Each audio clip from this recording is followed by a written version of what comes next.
When we reported in February of this year that US President Donald Trump was touring a privately owned Boeing 747-8, we somewhat thought this was just a publicity stunt to highlight that he wanted Boeing to move faster on the two VC-25Bs undergoing work to become the new pair of Air Force Ones. However, it does indeed seem like the government is moving to modify this other aircraft to be the new presidential transport. It even seems like a contractor has been tagged to do the work. We take a look at all this news for today's video. The question of which president will get to be the first to step foot on the new 747-8-based Air Force Ones has had different answers over time. If not for the pandemic and the slowdowns it caused with modification work, then it would have been President Biden. Supply chain issues and labor shortages persisting, it's been reported that even President Trump would not be the one experiencing the inaugural flights of these aircraft. Indeed, it was reported that 2029 was the revised entry into service year.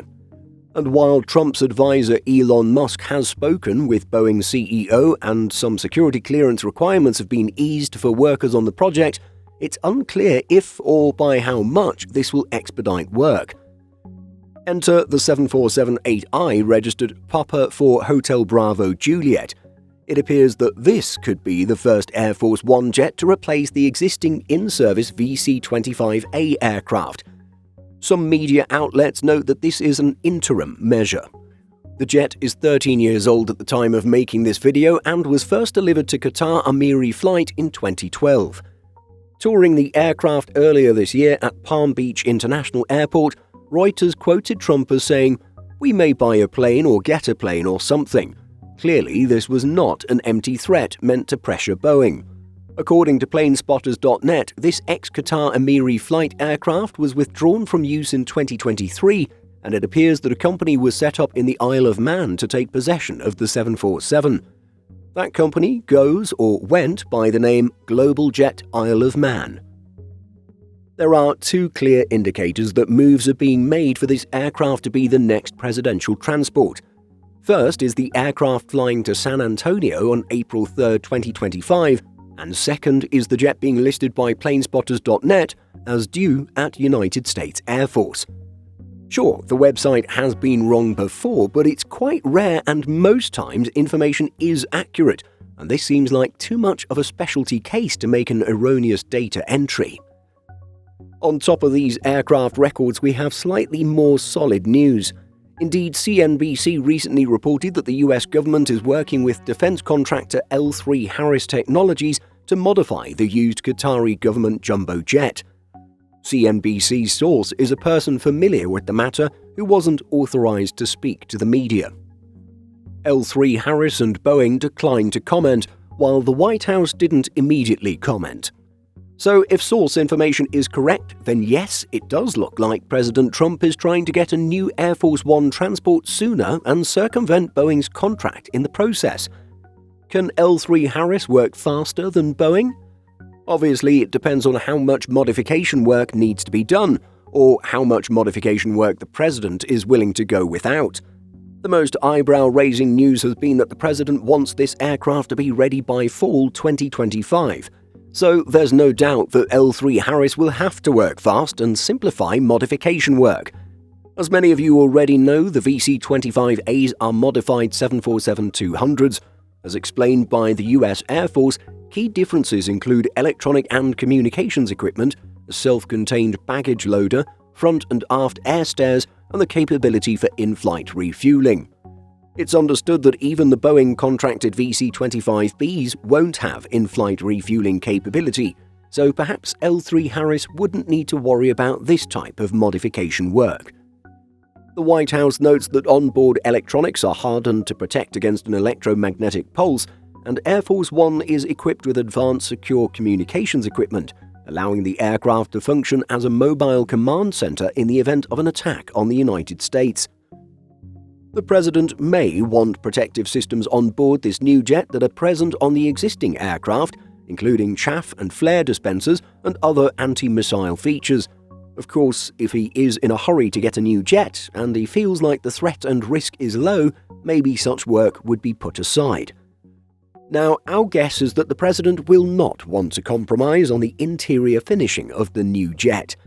Air Force One has an extensive suite for the President that features a large office, lavatory and conference room. The jumbo jets also include a medical suite that can function as an operating room. Now, if Papa 4 Hotel Bravo Juliet has already been configured as a VIP aircraft, there's a good chance it's already suitable for the US President in terms of onboard comfort. The President toured the aircraft earlier this year, so he knows what to expect if he decides to retain some of the aircraft interior. We have to imagine that the massive company that is Boeing, with all its resources, is truly in a tight position when it comes to getting the necessary supplies and labour to complete modification work. And so it is indeed hard to believe that L3 Harris could do the exact same work faster, starting from almost scratch with another aircraft. To get things done in a matter of months sounds impossible if Boeing needs another 4 years. Thus, we're sticking with our assessment that if the President wants a new jet faster than what Boeing is able to provide, then big compromises will need to be made. At the same time, it's hard to know what those compromises will be. We feel that the built-in air stairs will be an important modification to include, but this could be skipped. Looking at footage of the VC-25As, we see that the President often boards and deplanes from the main deck using external air stairs anyway. On these old jets, 2 sets of built-in air stairs appear to drop out from the lower deck. We're not sure if there are specific modification bottlenecks faced by Boeing, but it would seem unthinkable for the government to make compromises on advanced communications equipment and security measures, so we won't speculate on that. On this topic, however, it does seem like L3 Harris has plenty of experience in this field, as well as with modifying aircraft for defence purposes, so perhaps some features will be easy to install. And then, not that repainting is a difficult or long process, but it's a safe assumption that the aircraft livery would be changed to the revised Air Force One design revealed by the President during his first term. If Trump goes ahead with this other aircraft for his presidential transport, we have to wonder what will happen with the aircraft being worked on by Boeing. Will work on one of the 2 Boeing contracted aircraft be axed or delayed? Will there eventually be 3 presidential 747s to look after? Certainly, at this point, many questions remain. So, what do you think about the potential of the President modifying this ex-Qatari 747-8 in order to get a newer Air Force One sooner rather than later? Can L3 Harris pull it off within the next few months? Let us know what you think by leaving a comment. Simple Flying publishes over 150 articles every week. If you're looking for the latest aviation news and insights, visit simpleflying.com.